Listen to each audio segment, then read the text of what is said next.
Hello, and welcome to the second episode of the Whoopsie Gringo podcast.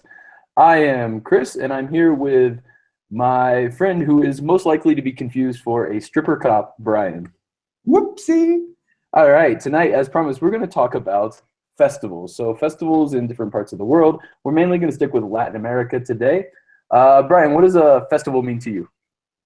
Well, yeah, speaking mostly, I guess, in Latin America, it's festivals are a big part of each region because basically each region in Latin America is very proud, is very uh, different and unique in how they do things. So each festival kind of represents that area to some extent in a way, whether that's in Colombia, whether that's in Costa Rica, which is what we're have kind of known together, and you've been in Mexico. So it's kind of a way for a region to celebrate their culture, but at the same time have others from come into their culture and kind of experience it with them as well. And that can be through music, dancing, uh, drinking at some points, parades, just kind of all kind of crazy things.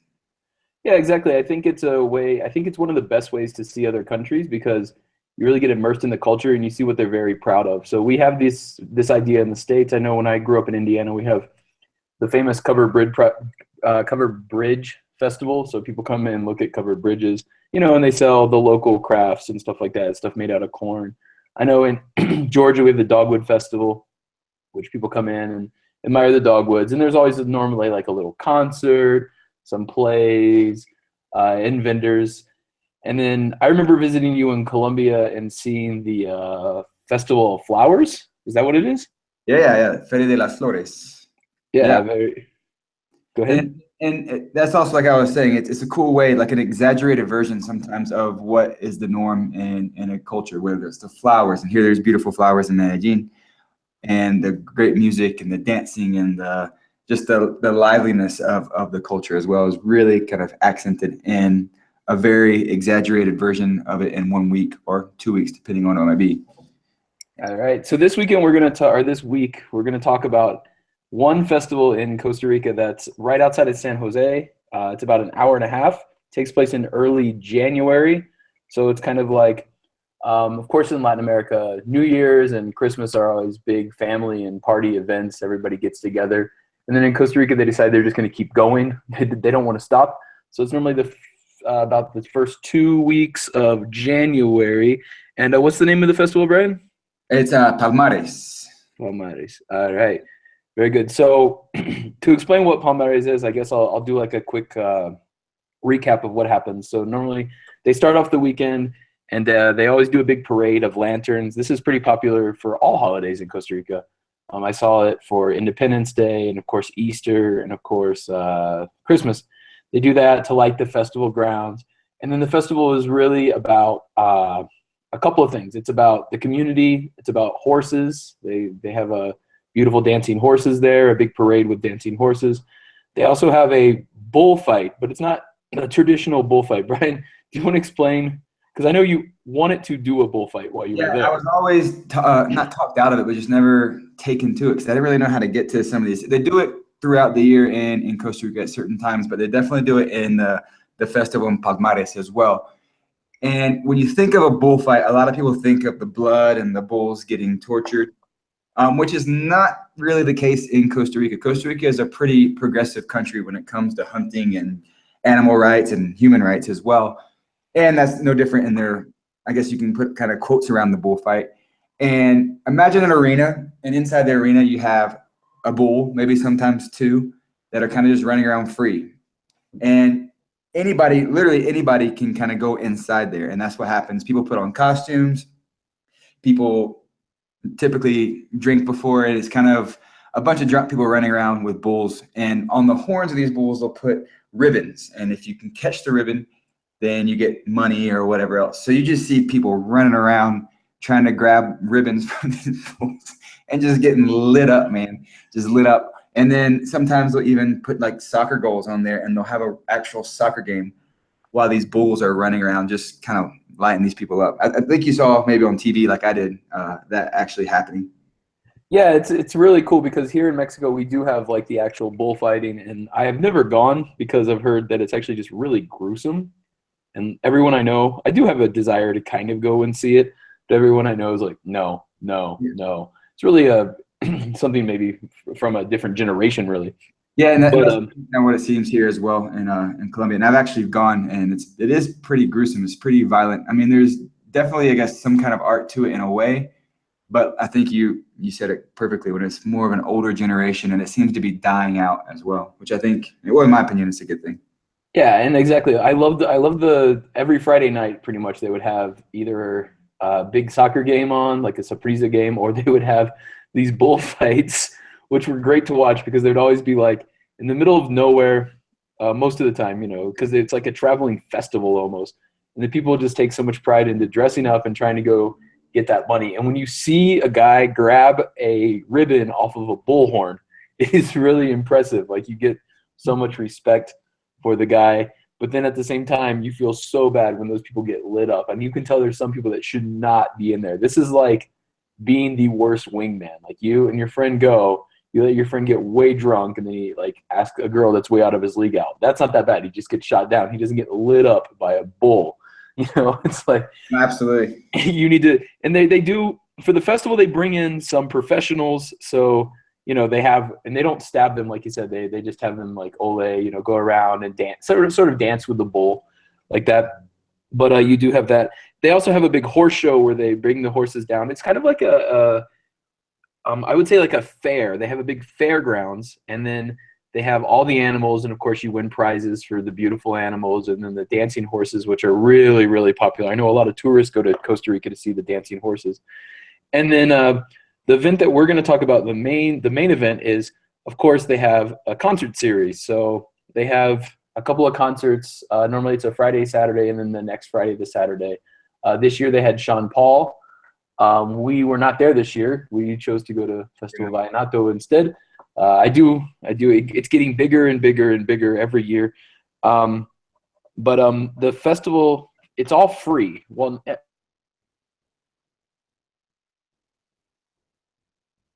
Yeah, it is. It's free, and well, for the most part, there's other things there. I mean, you got to pay to get there.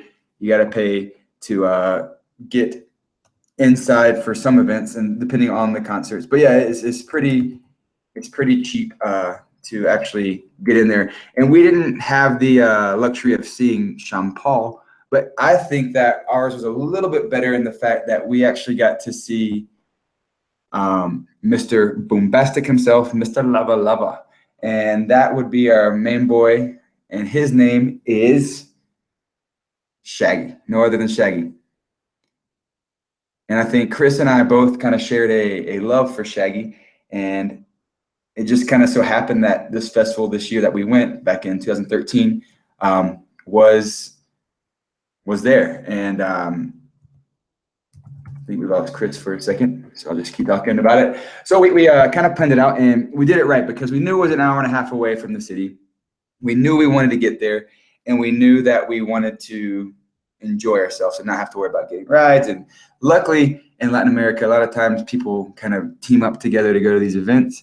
And we were with my girlfriend at the time, and we decided to jump on this little booze bus kind of thing. And it was awesome. We were having a great time. We were cruising right along, and I think we left at like something like 8 in the morning, something like that. And we left from our apartment in San Jose, which Chris was living with me at the time because he was kind of in transition from apartments. And he made it in with us, and we had a great time. And the fee with the bus was also kind of our open bar, all you can drink kind of thing on the way there. And we all took full advantage of that. And we were able to get there feeling pretty good. And yeah, and it was a great time. I'm sure Chris can vouch for a lot of things with that. hey, I'm back. I don't know what happened. Yeah, so I was just saying that we got on that booze bus. It was kind of all you can drink, and we started. I think we left like 8 in the morning, something like that, maybe even earlier from our town, that part of town that we were living at the time. Yeah, I remember we had to. So, like, a big thing about festivals are, it's what you're going to get into. You really have to prepare for like the whole day. Like you have to mentally and physically sort of prepare because you don't know exactly what's going to happen. And that's what I remember. I didn't really know exactly what was going to happen. I knew we were going to take a bus. I knew it was going to leave super early, and I knew that the advertisement was it's all you can drink, rum and coke, and what else? What was the other thing? I think it was like cacique, right? The guaro, the typical liquor from Costa Rica. That's true. It was cacique and Kool-Aid. It was cacique. Well, So you can imagine like a awful tasting vodka in a way and Kool-Aid. So it's awful and it gives you awful hangovers, but the Kool-Aid kind of hides the awful taste of it and you just get lit up with it. yeah, I mean it was pretty much what you would drink at a college frat house.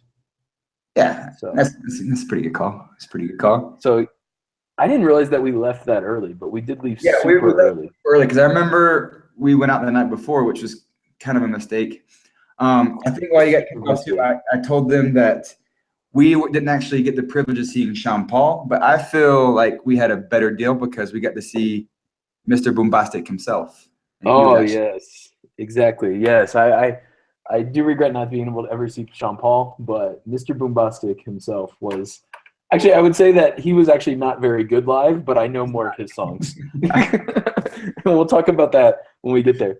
So we get on this bus super early, and the atmosphere of the bus was like fantastic because it's all young people. You know, you're going out, you're going to a festival. It's all you can drink, and like I've been on a lot of like different party buses and stuff like that. And normally the people that are running it kind of leave you alone, but the dude running it pretty much his only job was to pay for his own festival there, like him and like three of his friends. So we paid all this money, and then basically they got to go to festivals. So they were like super stoked. You remember yeah. that? Yeah, and also too, sometimes on party buses, it starts all kind of slow. You might get that one guy that's kind of doing his thing, and then it kind of builds up. But it just seemed like everyone was ready to go from the very first minute. Right. Yeah. This is the biggest party of the year in Costa Rica. It is like every year, if you are living in Costa Rica, you need to go to this. It would be like the kind of like, I guess, like I don't want to say Coachella because Coachella is more mainly for like a Bonnaroo. Like when we were living in Atlanta, every year when Bonnaroo came up, it was like there's either the people going to Bonnaroo or the people that wish they were at Bonnaroo, but they're stuck working. Right. And it's not even for the music per se that you want to go for. It's more the experience, like we said earlier. There's so many things going No, on. exactly. Like every year when I went to Bonnaroo, it was like, oh yeah, I want to see like this band and this band, but then if I don't see them, I'm so like raveled up in like just having a good time, and that's what this was. You know, you're gonna go to this small town, you're gonna have a big party, then it's all safe. It's super safe. I mean, the cops stopped us on the way out there. They just make sure, okay, everybody's overage or not even really overage, but like nobody's not here against their will. They keep it really safe. It's one of the safer festivals I've ever been to. Yeah. And so let's just describe the bus. So we get on. First of all, we wait forever because like it is Latin time. So they're like, get there at 8. And I think we left at 10. Yeah, I Or think that's no. Yeah, like we just sat around. 30, we ended up leaving at like 8. We did get there super Yeah. early. Yeah, I do remember having to get there super early. And then it was like, okay, we have two options. And this is an option that the bus kind of has to take themselves. Like, all right, everybody, we can like take a nap or we can bust out all you can drink rum and coke and all you can drink cacique and Kool-Aid. And the bus was immediately like, as soon as the guy had everybody's money, he was like, all right, I pulled it off. Let's start going. And just cranks the music. And everybody's like, yes. I remember not sitting the whole time. Well, and it's also interesting because the Costa Ricans a lot of times are pretty chill people, like especially in their party, and they'll have their beers, maybe smoke a little bit, and they're kind of chill sometimes. But this was not the case on this bus, and it was just No, yeah, no, exactly. Like a lot of people that go to Costa Rica say that they have a hard time like meeting the locals because there are so many tourists that come in. You really have to kind of know a local. And I was lucky that I got there after you got there and you were already dating a local and you knew like all her friends and stuff like that. So it was mainly like we were the only gringos on the bus. yeah. Yeah, so it was like, like this was a guy she went to college with that was like, okay, I'm gonna rent this bus, make some side cash, and then he's gonna have a good time. And it was a good time. It was about an hour and a half, but with traffic, I think it ended up taking like 3.5 hours to get there or something weird like that, It took right? a long time, and we never ran out of booze, which was kind of a miracle as well. Yeah, it was just I remember they were just so they they would just go to the store like after they get all the money, they just go to the store and we just like he just buys tons of bottles. And then do you remember they put them in those like the 20 liter Coke or not Coke, sorry, 20 liter waters that you have to buy. Yeah. Yeah, he just had like maybe like 50 of those, and there was probably like a good what I would say 70 people on the bus. Yeah, it was a big bus. There was tons of people. It was a huge bus, and everybody screaming out the windows like when we were getting close, and like I would say that we didn't even want to get there. Like the whole time we were just wanting to be on that bus. It wasn't hot. The views were beautiful, like just going Yeah. through the mountains, and then we pull off the main highway and we get on the dirt road, and like everybody on that road, you knew they were going there. There's just people just like getting off their buses and just dancing, and then just like the music was, everybody was just not on the same page with the music, but that was like kind of fun because it was like bus after bus after bus after bus after bus, just going at it. So, do you want to talk about once we got there? Yeah, so I guess y'all can tell that we really had a good time on this bus. Yeah, It's I mean, a beautiful time that we had. So we actually get to the festival, and as you can imagine, after a booze bus like that, we get there and I think we were looking for drinks as soon as we got there. We were still raring to go and looking for some food. That was kind of our main goal once we got there, and we were pretty out of it. I remember we were trying to get some ice, right? Someone was oh yeah, so that was the problem with the booze bus because he had all this stuff, but like ice is always really hard to come by. I've noticed, but we didn't have any ice, and I had to pee, and it was like a small town, and we're off the bus, and like you can't obviously you're not going to the front gate, so you're gonna have to walk a little bit through the small town. I remember all these people are just like selling stuff outside of their house, especially like beer and stuff like that. They're just selling snacks, chips, and all that. So I remember walking up to this lady who's just selling outside of her house, and like I need to use the bathroom, and she's like, in my broken Spanish, and she's like, Yeah, 'cause yeah, just go. Your Spanish wasn't as good at this point. You hadn't been in Latin America that long at this point. Right, but I feel like I did have drunk Spanish, so I felt like it was Yeah, well, good. drunk Spanish is always beautiful. It always comes. Yeah. So, and I knew to smile. So, and the lady's like, yeah, whatever, just go in my house and go pee. So, and like that was, so I go in there and I pee, and then I come out, and like I said, I didn't know any Spanish. And I just remember you telling me, like, I'm like, Brian, we should get some ice for our drinks because they gave us these huge Imperial cups, remember? Yep. Like the beer company, they gave us these huge cups, and they were like, oh, you can use these. And we had wristbands, so it was like, Not like a souvenir cup that you might get at a baseball game or something like that. It's giant. Big old. yeah, yeah, and then the guy on the bus gave it to us, and he filled it up, and then he was like, "Yeah, you can use them in the festival." And it's like, you get a couple bucks off. I wouldn't even say bucks because I don't think it was $1 or $2 for a drink. Yeah. But anyhow, you get some money off if you use these cups and you have the wristband. That was to get in and all that, and then to know what bus you were going back on. I remember he wrote like the name of the bus that we had to be in, like Which when is you a needed. great idea. A great idea. Yeah, like genius plan. He's like, make sure you're here by 4. This is the bus. This is what it looks like. This is where it's gonna park.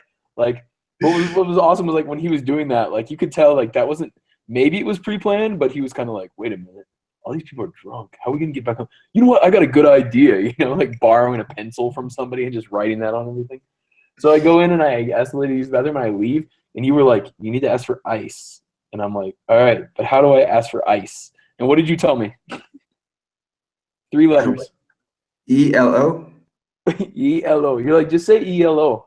And I'm like, Because okay. ice in Spanish is yellow, but it's like Yellow. ELO. ELO. Yeah, yeah. So I'm like, I need some ELO, but I didn't say it like I didn't know anything, It was just like some ELO. And he's like, what? And I'm like, ELO. So I just remember the look of like defeat coming back to you guys, like, I didn't get ice. And you're like, what do you mean you didn't get ice? I'm like, I said ELO. And he's like, you just said ELO? I'm like, yeah, I just said ELO. That's what you told me to say. And it was just like, whoa, whoa. That's like So then we, that's like a drunk memory that came back 6 or 7 years later, man. Like, yeah. Yeah. So yeah, but now I never forget how to say ice. Like that's one of those moments that I learned something, yellow. Yeah, yellow. So like I get the defeat and then I'm like, okay, next weekend I'm like, all right, I need to learn how to say yellow so I can get ice now. That's how you learn.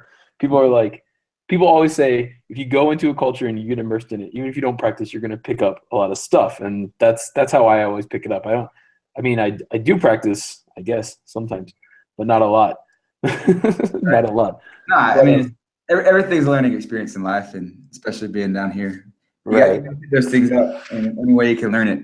But yeah. anyways, we get the food. I don't think we ever got ice, did we? No, I don't think we ever got ice. I think we just got cold beer. We got cold beer, which we were drinking, and we found like a little snack food. There wasn't anything like major to eat, so we're kind of just snacking on some things. And that's when my girlfriend at the time, I think she was feeling a little tired, and I think she's like, "We need to take a little break for a second because we're going way too hard for what we want to get through for the rest of the night." And we also wanted to see Mr. Lava Lava. Yeah, at this point it's like 2 o'clock, and we're all like, "Wow, we should probably go home in like a couple hours," you know. And the dude's like very specific. He's like, "You can get on the bus, but the bus does not leave until 4 o'clock in the morning." You know, and you're just like, Right. "Well, it's two. I only have 14 more hours." Yeah, But 2 in the afternoon, not 2 in the morning. yeah, it's like 2 in the afternoon, and it was so nice. The weather was nice and everything. That was a beautiful day. Kind of in the mountains. And I remember just we propped up. We got pupusas. It was my first pupusa. You want to explain what a papoose is? Yeah, explain what a pupusa is. You got that one. I got what papooses are. Yeah, you go with pupusas there. I want to explain what a papoose is. All right. Well, it's like a let's see. No, it's kind of like a tortilla type thing. Yeah, but it's thicker and it's like a little softer. So it's Kind of like like naan, right? Like Indian yeah, naan. yeah. I mean, arepa is the best way to describe it, but then That's what that was my first thought. And I was like, I don't know how to describe it. describe it. It's Imagine like like cornmeal, a cornmeal. corn kind of pancake kind of thing. Yeah, it's so cornmeal, a little bit thicker. They like fold it by hand, and then they open it up almost like a taco, and then they put all sorts of things in there. I remember we had like pulled beef, and then like maybe some pickled Yes, cabbage or something like like that. a I don't know. cornbread sandwich kind of thing, I guess, which is pretty popular Yeah, in Central America. I don't think they really have them too much down here because more in South America they have the arepas. But yeah, I guess right. that makes sense, right? El Salvador. They're from El Salvador, right? I don't know. I just remember from Costa Rica. I think it's a Central American thing. That sounds good. I trust you. Where's Yeah, Michael I'm pretty. for Yeah, his? exactly. That's what Michael is. So Yeah. so so we have some pupusas, and then we lay. Yeah. So we ate the pupusas, and we were super drunk and hungry, so we kind of just passed out a little bit on the ground there, literally on the ground, right? Yeah, I mean it's very big, and you could tell like the buses were getting there, but there was traffic, and I'm sure all the buses didn't load up at 8 o'clock in the morning to get there, so it wasn't that busy. No, we just found like a little place to lay. I think we were like adjacent to a tent, so we had some shade, and we just Yeah, kind of took a nap almost. and I remember I was kind of losing hope in us because I thought we're not going to make it. And then I don't know what happened. I think one of her friends walked by and was like, "Are y'all seriously going to be laying down like this?" And that just jump started our energy, and we just went from like, well, first we went from like 100 miles an hour to zero, and then right back up to 100 in no time at all. And we just kept the party. Exactly. Yeah, we decided we were gonna make the option of stay off the liquor, go to beer. That's always a Yeah, good choice. good choice. Good Drink choice. some water. Drink some water. So you have to remember we were drinking like just rum and cokes, like the whole bus ride, the whole bus, because we stayed away from the cacique. So like all that caffeine, sugar, and then it's like you just go straight down from there. So yeah, I think one of her friends walked by and was like, so then we went to see the festival grounds, and I think the most memorable part was it was Bud Light or Coors Light, one of the I think two, yeah, it was one of the two. because like these every Latin American country has like their own beer, and it's always just generic beer. Like I guess the biggest example of this would be Corona. Like Corona, I feel like the beer in Colombia, beer in Costa Rica, Nicaragua, Panama, all that just tastes like almost like Corona, right? Right. And Costa Rica's was Imperial, and they kind of sponsored the event. But then Coors Light, they're always trying to get into the market. So I think it was Coors Light. They had like the Frost Cave or that thing. And you could go in there and you could get permanent markers, which is a genius idea with beer permanent markers, and you could write on the walls, right? Yeah, and what it ended up being is, um, if you can imagine like yearbook signing day and all your friends, if you're all just wasted, just writing the most ridiculous stuff you can think of to your friends, everyone was writing the most crazy things on the wall. Yeah. But we took it a step further. I don't know if you remember this. We decided to start writing on our bodies. And since we Yeah, were going to go I see do. Shaggy, we decided to write on our hands, "It wasn't me." Like on one hand, it wasn't. On the other hand, me. Me. Yeah. Very creative. Genius I plans. mean, at this point, our creativity was sky high. Yeah. And And we then, decided we were going to get to the front so we could show Shaggy how dedicated we were. yeah, And then, and that was our goal. And one thing about Chris and myself, when we put our mind to something, and you give us a little bit of booze, we accomplish it. as long as it's not something like important in life, we can get it done Well, very yeah, easily. I mean, it's meaningless stuff, but we get it done. I'll tell you what. And then So, your girlfriend at the time, she didn't write that. She wrote "Shorty, you my angel" or something like that, right? yeah, yeah, yeah. Yeah, yeah. We were. It wasn't me. And then I think one of us did it in Spanish, right? Yeah. You know, Because yeah, yeah. And then she did like "Shorty, my angel," and then we were pretty excited because Shaggy wasn't probably. I mean, he was going to be the band that we need the most, but there was a really good Costa Rican band there. yeah, so there's a band and there's a music called like tropical, and that's like it's kind of hard to explain. You'll have to kind of look it up. You look like tropical music. There's a band called Sonambulo, and that means sleepwalking. And this band has actually become pretty big, especially from a small country like Costa Rica. They went to the big music festival in Austin, and they were kind of toured around, and we would try to go see them as often as we could. So I was most excited. I don't know if Chris really knew who they were at this point. I built them up to see them, and we were actually wanted to see them more than anybody. So Right, because definitely they check have a them out. lot of Great band. antics. Do what? They have a lot of antics. I remember their antics. I guess that's the best way to describe that, antics.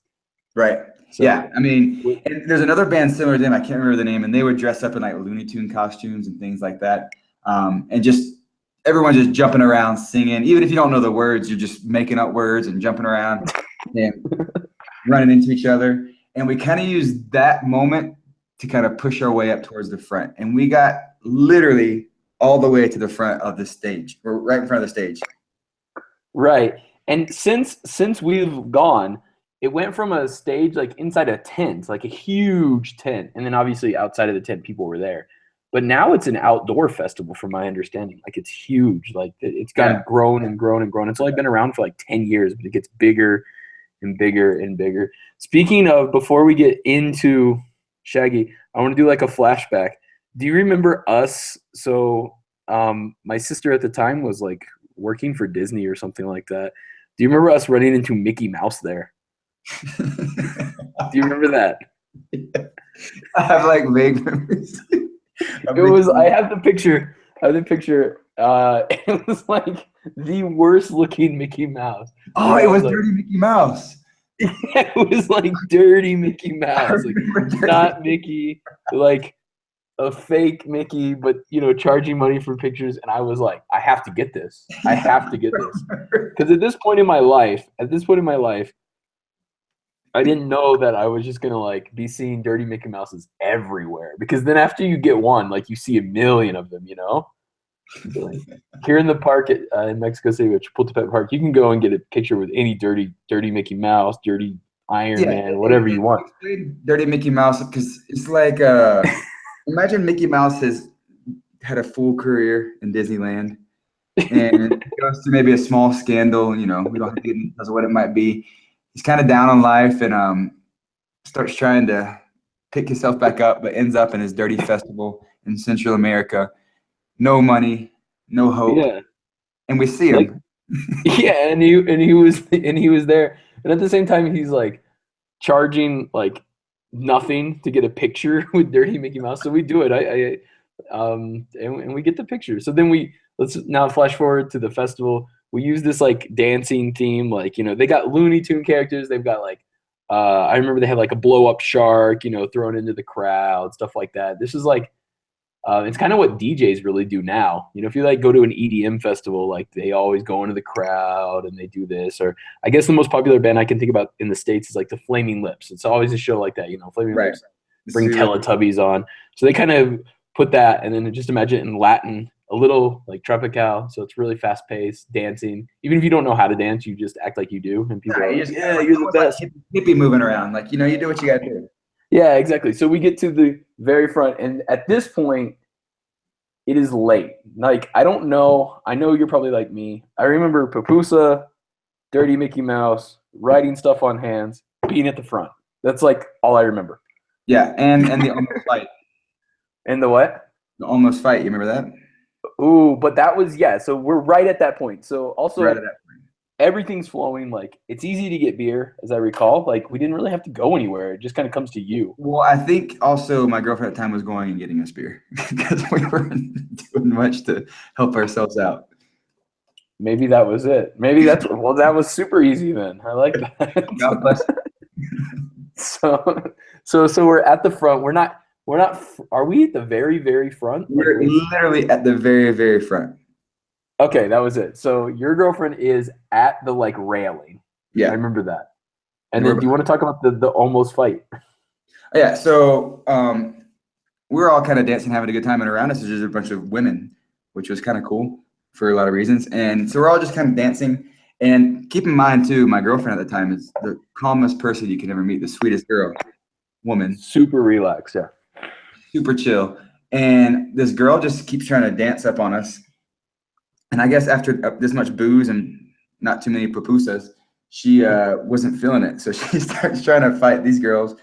And then they start fighting. And then the guys that they were with try to start kind of fight with us. And then Shaggy came on. All of a sudden, Shaggy came on. And the fighting just completely stopped. Everyone ignored everyone else. There was no more problems. Everyone just sees Shaggy come up. And maybe Shaggy should go to the Middle East. Like, I can see him, well, you know, like lover, you know? Yeah. So Shaggy was almost like the Dennis Rodman is to North Korea right now. So he just lets everybody get around. Yeah, and he came up, but like the build up for Shaggy. I remember Shaggy's DJ came on. Remember that? Yeah. And this was when all the craziness was happening. Yeah, and then Shaggy's DJ comes on, but it was like 30 minutes, and I think somebody's hair got pulled and all that stuff, right? Yeah. Vivi pulled it. Yeah, and then I'm just like confused, but like just kind of like blocking Vivi from the other girls, and you're like talking to the guys, like, dude. Yeah, we calmed it down, and Shaggy helped. Yeah, Shaggy helped, and I think the thing was is like they couldn't see, and then like, you know, because they're like Tikas are really they're like kind of short. Yeah. So, and then like, you know, and your girlfriend at the time was not very tall, and we're like, all right, look, here's the deal. She stays here, you guys move to the side, and then everybody can see. Like, it's not a big deal, right? Yeah. Like, so then Shaggy comes on, and what do you want to say about Shaggy's set, his actual set? If you had to rate his set, and no, this is the drunk rating. Let me compare it to this. Let's say you were going to like Golden Corral. Ooh, or wonderful. Some kind of like all-you-can-eat buffet. And you get there, and they give you a plate, and you're excited. You're building it up. I'm hungry. I'm going to eat as much as I possibly can. And then they say, all right, you can have these 3 pieces of okra and maybe a piece. That's all you can eat. And the ice cream machine's broken. And the ice cream, which I love okra and I love chicken, but I'm expecting to eat as much as I can, man. Yeah. So Shaggy comes on. His DJ is kind of killing it. And he sings all of his famous songs, not even to the full extent of his famous songs. It's like a little sound bit of each of his songs, which lasted 10 minutes maybe. Yeah, so I mean, you would think like girl, you're my and that would just go into Mr. Boombastic, and that would go into whatever else, you know what I'm saying? Right. So he like, you have to remember, this is Costa Rica is a small country. They do get better concerts now. I just saw like who was there? Justin Bieber. One of my friends went to see Justin Bieber, so that's a big event. But like at the time, the whole time we lived there, it was like Shaggy and Pitbull. Those were like the 2 biggest concerts, right? Well, then they had were you there for the Imperial Festival? No. They had that every other year, and it gets kind of big. But yeah, you're right. There's this. So like everybody is super pumped, and this dude comes out and puts on like a 15-minute show, and like you said, he plays his three songs, not even the whole thing. It was like DJ remix. He just screams remix and then like cuts it off short, like 1 minute each song, and they're all like 3 minute songs. And then Hmm. he sings that fun song like "Tonight We Are Young." Then Do he you remember? leaves. Do you remember what happened when he played "You're My Angel"? Oh no, I do not. I think you do because as soon as you played that song, remember how we wrote on our hands from earlier in the story? Oh, I do remember that. Yeah, yeah. Chris Now I and I remember. had "It Wasn't Me" and "Yo No Fui," "No Fui Joe," Even whatever. if we- And we hold our hands up. I guess y'all can't really see me, but it's like if you're gonna do like antlers for like a deer, because it was right yeah. of our hands, and we're doing that trying to get Shaggy's attention. He's not paying us any attention. As soon as he does, "You're My Angel," my girlfriend at the time had "You're My Angel" on her hands, and she's like right up in his face doing the antler ears, and he stops and he points right at her and starts singing to her. Yeah, now I remember that. And and then like they took a picture of it. It was like in the newspaper, not Yeah, in like the yeah, actual newspaper. Yeah, I forgot about it. Yeah, so it's like Shaggy just wanted to win, and he wasn't down with us, which I guess we yeah. can learn from his songs. So, and then he did "It Wasn't Me," and then he did "Boombastic," and then he did "You're My Angel." He did one more. I can't remember one more. And then the dude leaves, like straight up leaves. Like, thank you very much. Remember, a lot of people have been there since like I would say at least 4 o'clock, Yeah. right? Like most people probably got there around 4. We got there early, but most people got waiting for this dude. He does like a 15-minute set.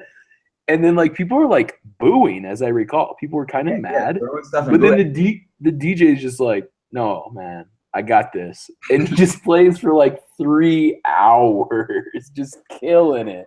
Which is actually in the end it was like better, right? Yeah, we'd have to be focused on the stage. It just became like a big kind of disco party kind of thing in a way. Yeah, exactly. He's just like mixing reggaeton, which is like great. And then like Costa Rica has like a big American influence with their music, so he's mixing like all the new songs like Jay-Z and stuff like that. So it's like, okay, I saw Shaggy. He played the three songs I did want him to see. It's Kind not of, like I'm kind of. I'm not like, dude, I hope he plays that deep track off his second album. I don't think anybody's ever said that. And then the DJ just killed it. And we stayed. I think we stayed till almost the end. I remember I was still kind of going, but then it had like cleared You out a lot, like a you were lot of definitely buses. going longer than I was. I faded super quickly. Yeah, so I know Vivi was still going. I was still going. You were like, all right, I'm gonna kind of like sit down. So we kind of like went to the back because like there's no point in being in the front just getting crushed. So we Right. kind of went in the back and just kind of like gringo danced. I won't call it dancing, what I do. I was And then coming around. You were dancing with Vivi. yeah, dancing with Vivi. You were just kind of sitting on the ground. You were hydrating. I remember it was like Gatorade, Gatorade, I Gatorade, think I was Gatorade. no, yeah, I was meditating. Meditating. Yeah, we'll call it meditating. We'll call it that. And then we see the time and we kind of have to, we get some food and we kind of walk back. Like we get snacks. There's not like any food left. And then we walk back to the bus. And I remember this. I remember we get on the bus and it's like the complete opposite of the bus that we left. The bus that we left was like, yeah, having a great time. The bus that we get on is exactly like what you would expect. You get on, everybody's got a seat. You're just laying there, kids Lane. all over people. Yeah, like just like, you know, you got your leg, somebody else's legs are on top of you, and like your head's on top of somebody else, and then like your legs, it's just like kind of like a Jenga game with humans, like we're or not Jenga, yeah, Jenga, where everybody's just like, all right, we're just like in this perfect thing, passed out. It's 4 in the morning. We started at 8. You could tell people have been on the bus for a while too, right? Right. Yeah, there were some people that you could tell got And on at I like don't know if you remember this. We were waiting for people to come, and I was like, I'm not feeling so great. And your recollection of this might be better than me. I just kind of bolted off the bus. Yeah, I remember Vivi and me and you were all sharing like the 3 seats together, and then you were on the outside. I was by the window, and you're just like not feeling good, and we're parked in by the woods. You just were like bolted off to the woods. And it was like, what the hell? So I stayed on the bus. Vivi went out with you. Your girlfriend at the time went out with you, right? Yeah. Eventually. And when I get out there, I was gonna say describe, because I remember hearing about describe the woods. well, I also remember hearing about it because she kind of described it. She's like, I get out there and it's just people passing out and throwing up. She called it like throw up land, like Momentlandia, like That's like the worst section of Six Flags. yeah.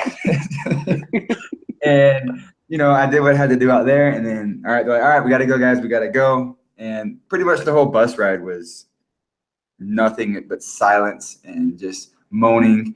I don't think anything bad happened. Like no one threw up on the bus, which was kind of surprising and good. Yeah, And that was super nice. Nobody threw up on the bus. It was like a lot of moaning. I remember they did play music. yeah, I think everyone just probably passed out. the biggest incident was like somebody accidentally turned on the lights for a second. Everybody was like, "Whoa!" Like nobody wants to be seen like that. Like there's no pictures on the way back. And then we did what we did a lot of times in Costa Rica, which is the 24-hour subway. 24-hour subway was a beautiful thing, and it was a block and a half from my house, and we stopped there.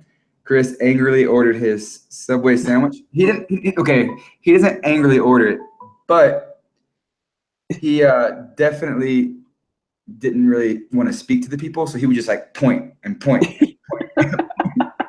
And then they were like, do you want it toasted? And everybody in the whole world wants their Subway sandwich toasted, except for Chris Kelly.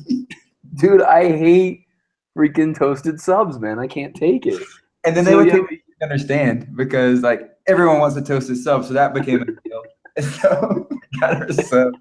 I love this is our second podcast. We're talking about Subway again. It's kind of a theme in our lives. Yeah, it is a theme. So we get our subs. I was living at the time. I didn't have a house. I was living with you, but I wasn't really living like in a room. I was, but it was like, remember that? It was like the maid's quarters. The maid's quarters, but it was super freaking hot and loud.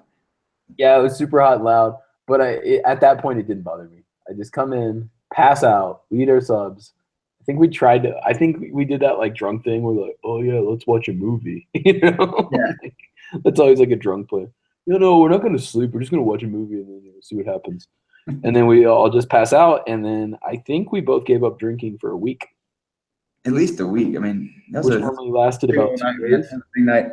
But yeah, that was kind of our festival experience. It was full of lots of different things, cultural things. Chris practicing Spanish. We ate new things. We saw new things. We interacted with new people. But also there was the familiar things, which makes it kind of cool because you are in a foreign country. You are interacting with people you've never met or people you've never even a type of people you've never seen. But there's still the familiarity of everyone just coming together for a great time. And I think that's for me the biggest and best thing about festivals. Everyone just has the attitude of, you know what, we're all here together. We're all here with a common purpose, and we're going to have the best time ever. And yeah, bad things come up, but at the end of the day, you look back on it with great memories and just really great times. I don't know if you agree with that. No, I really do. I like going to different festivals, especially, like you said, you never know what you're going to get. But especially if you have a local to recommend going to the festival. Like I said, I think we did spend most of the day recovering. But then when we did get to walk around, we got to see the horses and we got to see the cattle and the prizes. And, I don't know anything about a cow, how it looks or anything like that. But, it is cool to see the people get really into it and the Ticos in their traditional dress and getting really into it. And, that makes or breaks people's livelihood, like a prize horse can make them rich and stuff like that. So I really do enjoy going to festivals. I think that was our first festival together. I think we didn't really get a culture, like we didn't go too deep into the culture of that festival because it was kind of like we were on like a sabbatical. We had just gotten back and we were like, all right, let's just get back with a bang, We were excited to see each other. You can say it. Yeah, I know I had to buy a house like the next week, so I wasn't like, wanting to be super responsible. So, but no, it was a good time, and I think we can maybe do a couple more episodes on festivals, especially like we just went to one, and then we've been to a lot, so we could talk about those in the future. But before we do that, let's talk about what are we going to do in the next podcast, because I think we have that all set up, right? Yeah, so next week we're going to be talking about conspiracy theories. It's something a little bit different than kind of what we've been doing. It's not really story time from Chris and Brian, but it's more what do we know, what's out there, kind of what are the facts, what are the misconceptions, and we're going to have a special guest with us to talk about these things, kind of more of an expert in these different theories. And I think it's pretty interesting, and hopefully y'all enjoy listening to it. It might be more of some debate, more of some understanding than just kind of story time. So hopefully y'all can join us for that next week. And if you like what you hear, let us know. Give us your feedback. We'd love to hear it. And hopefully we'll talk to you next time. See you next week. And maybe my brother will be back, which would be good as well. There we go. So, thanks for giving us your time, and thanks for listening to everything that we had to say. And hopefully you can get out and enjoy some festivals, and hopefully you'll be listening to Conspiracy Theories next week. So enjoy the rest of your time, and until next time, this has been Whoopsie Gringo.